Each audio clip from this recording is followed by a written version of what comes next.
2 years we've been married. So for those who don't know my story, my husband and I, we met in the 6th grade. We were both 13 years old at the time. In our junior year, he proposed to me. Junior year of high school, he proposed to me. Our senior year of high school, okay, we lived together. I don't recommend that, because marriage is a beautiful thing. It is. It's, you know, it's a lot of work, but it's it's God's idea and His design. And so there's going to be a lot of friction, a lot of fighting, a lot of, it can be disruptive, but there's some goodness that comes out of marriage. And so I want to just encourage you tonight to fight for it. We made all of our mistakes within the marriage, all right? And that's what we did.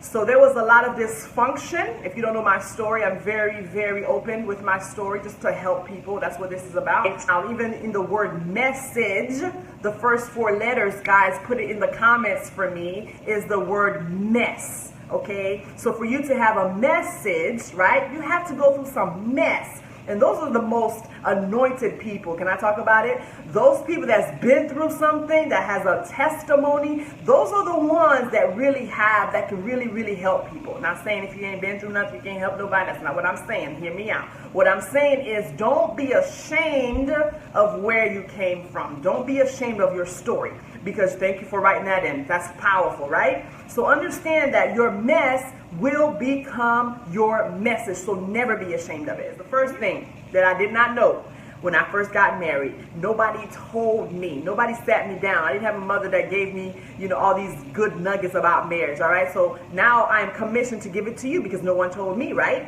So love yourself first, okay? So how many of you on tonight, if you're on listening to me right now, put a 1 in the comments if you're married, all right, and you did not know that you need to love yourself first, that you actually come before your spouse.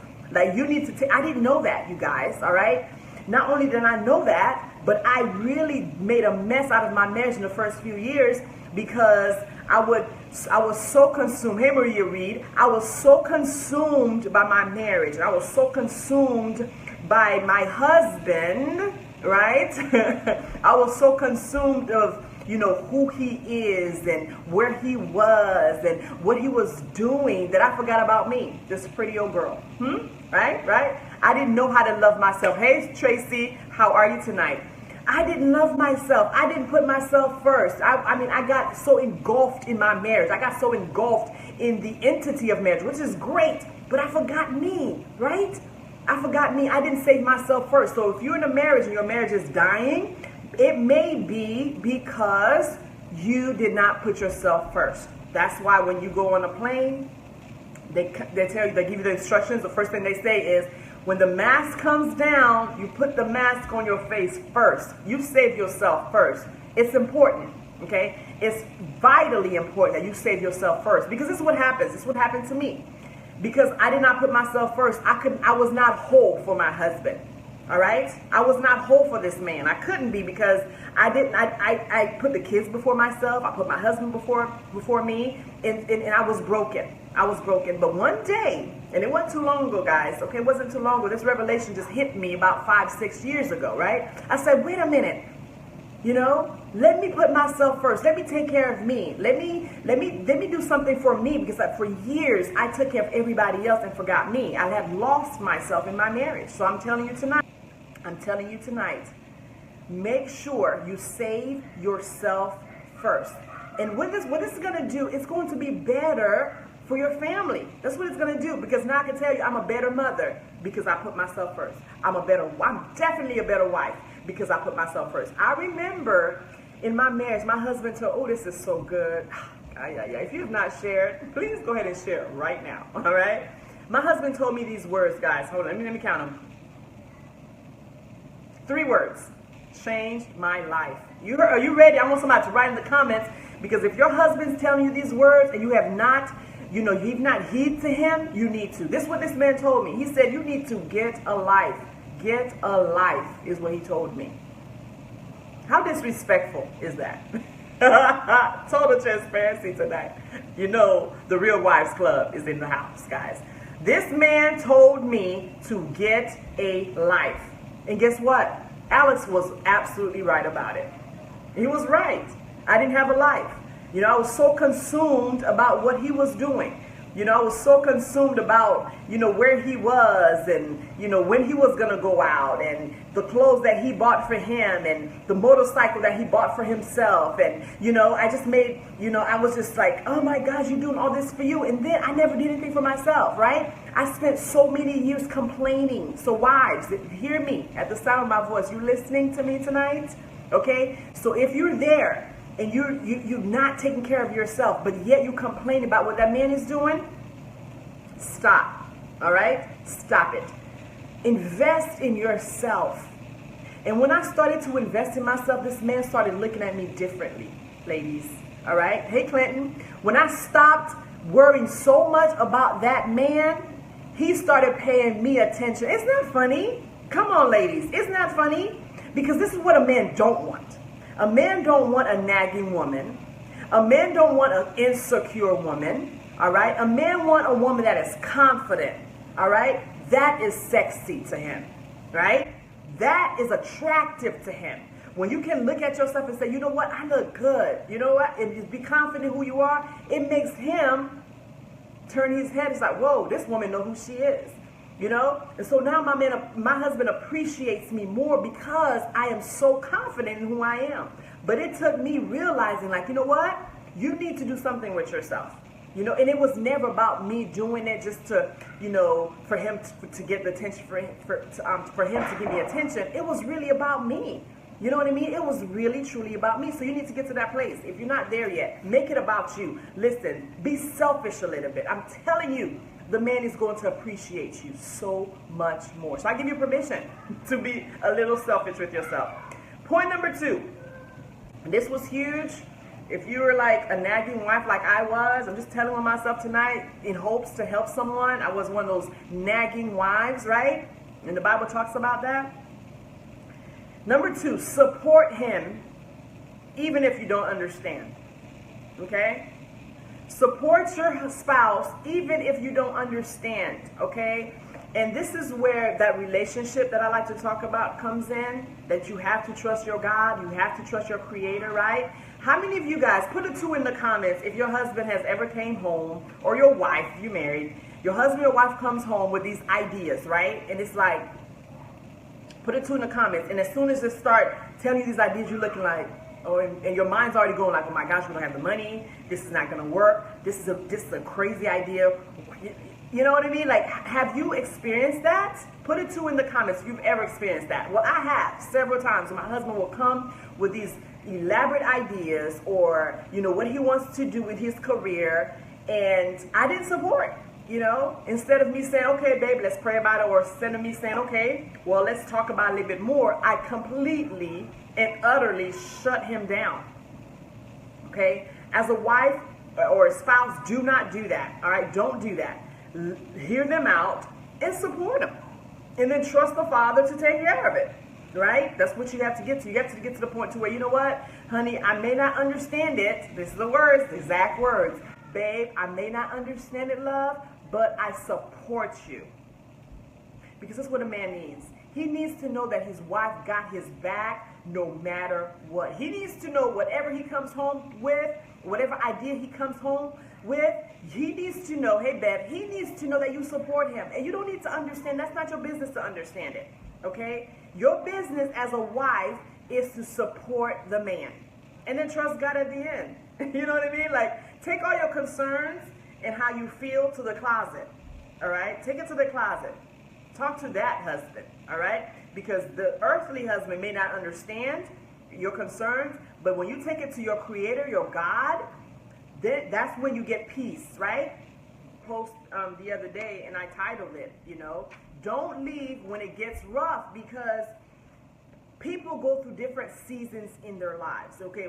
The mistake that a lot of married couples make, this is what they do. They get married.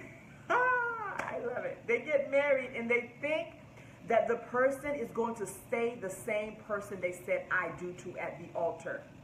This statement or this mindset could be furthest from the truth. Because I promise you, the man that you said I do to at the altar, or the woman that you said I do to at the altar, will not be the same person in 2 years, They definitely won't be the same person. 5, 10, the person upstairs right now is a totally different human being. They change, okay? So a wise person told me, before you get married or you court and you're about to get married, they said, imagine that person 20 or 30 times worse than they are now. Would you still say I do? All right? Keep that in consideration if you're on here, you're not married. Imagine that person worse, okay? Put 20 or 30 pounds on them, okay? You imagine them without any hair. Imagine them with some type of ailment or some type of something. Imagine that they're not having the career that they're in right now. Imagine that. And will you still say I do? Will you still be able to be married to the person? And that's what this is. That's what marriage is. It goes through different changes and it goes through different seasons. Now, if you are one of those people that have, everything has to stay the same, you may not be ready for marriage. Because I can tell you, there's been seasons in our marriage where I totally went off the handle, guys, out of character. I mean, I did things that was like, are you kidding me? That type stuff, right?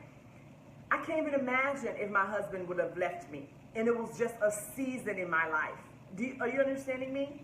When your spouse is going through something, trust the process. It's their season, and a season just like summer, winter, fall, right? Those are just seasons. They just last for a short amount of time, and then you go through it, right? So understand that you don't ever walk away from your spouse in their season.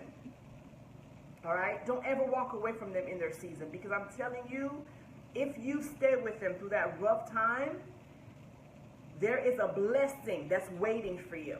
But you have to trust the process. And I'm not telling you, like, if your husband or your spouse is abusive, I don't ever condone that kind of foolishness. All right? I don't condone that.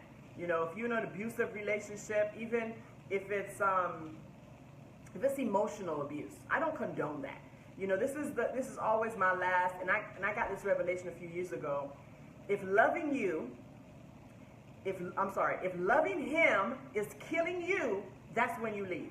If loving this man or loving your wife is to the point to you about to die, like it's killing you, now it's time to go.